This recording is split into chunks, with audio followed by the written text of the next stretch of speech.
What an incredible gift you have to be able to express. I can see that beauty, but I can only kind of see that beauty. You get to also express that beauty and freeze it in time from your own viewpoint. I mean, you're not taking a picture, you're bringing yourself to that at the same time. But what a wonderful thing to be able to express it. It's a great thing to be addicted to. I mean, we all have our private addictions, and mine is to paint what I see, but that makes me hopefully useful to you who have an addiction to computers and interviews and cameras and lights and communicating on a level that Right. I can't do. So in sharing that magic, I think you must feel very blessed. People, absolutely. This is more fun than you can imagine. But there's a point there where anybody could sit down with this camera and talk to you. No, see, I don't think so. Well, they could do it. And anybody could sit there and paint. But do it well. Anybody can sit and paint, but doing it well, that's where the word art comes in, isn't it? Where you finally reach a point where you're doing it the very best you possibly can, and you're doing it both from a science standpoint, getting the tools, but at the same time, the art standpoint of bringing yourself to it. And we all know that there's an infinity, and so wherever you are, there's more to go. And so nobody ever feels that they've arrived. And if you ever hear anyone who thinks they have arrived, they haven't gotten anywhere. Right, I was going to ask you that question. It's actually a journey that you're on. Oh, yeah. Yeah. And the journey is, you're always learning. Yes. You're always looking for the next artist that is doing something that you hadn't done before, or you're learning. I'm talking about learning as far as art is concerned. As far as painting is concerned, are you always going to school on that part of it too? Well, no, that's thoughtful. We were in Palm Desert and discovered an artist named Sophie Ryder that makes wonderful wire sculptures that sometimes are 40 feet tall or 20 maybe, and maybe it would be a rabbit riding a horse, and I'm absolutely blown away, charmed by the delight in her heart, by the skill, the ingenuity, the engineering, the quality, mind-blowing stuff. And so I don't want to do that because she's done it, but the stimulation, the joy of seeing somebody do something else may altogether, who knows what that will stimulate in me. You know, we don't know how these inspirations play out, you know.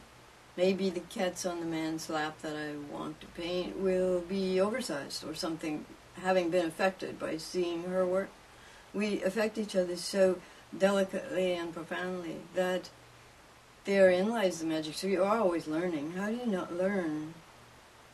Not everybody does that, though, do they? There are a lot of people that have stopped school at junior high. Don't know them. Don't know them either. Well, you know, all the time that I've known you a long time over these years, and you've always been happy, always been joyous. But I know there must be moments of frustration and a pain, even associated with what you do. What are those moments? You mean the part where you want to throw the brushes on the floor and break the canvas? Right. Yes. What of is course. that? What is that? What is that? Frustration? Disconnect, yes. Disconnect. Well, I guess it's when you have a vision of how you want something to look, and you're not getting it to develop in the way you want it. I don't know anybody who doesn't have the trouble with their computer crashing. You know, it's part of it. But if you want it bad enough, you develop more and more and more and more patience. That may be something to do with success and lack of it. The people who are willing to stay there and take a deep breath and continue correcting. In fact, what did we just hear the other day? An artist has to learn that from the first brushstroke, every other one is about correcting the first one. So it's a nice way to think of it. If you're used to correcting mistakes, you don't even see the mistakes as an obstacle. It's about what you're bettering. You know, how about if you were a gymnast? You'd be correcting your jump or correcting your balance beam. So it's a learning process, and you're not seeing it as an obstacle. It's another bar to cross.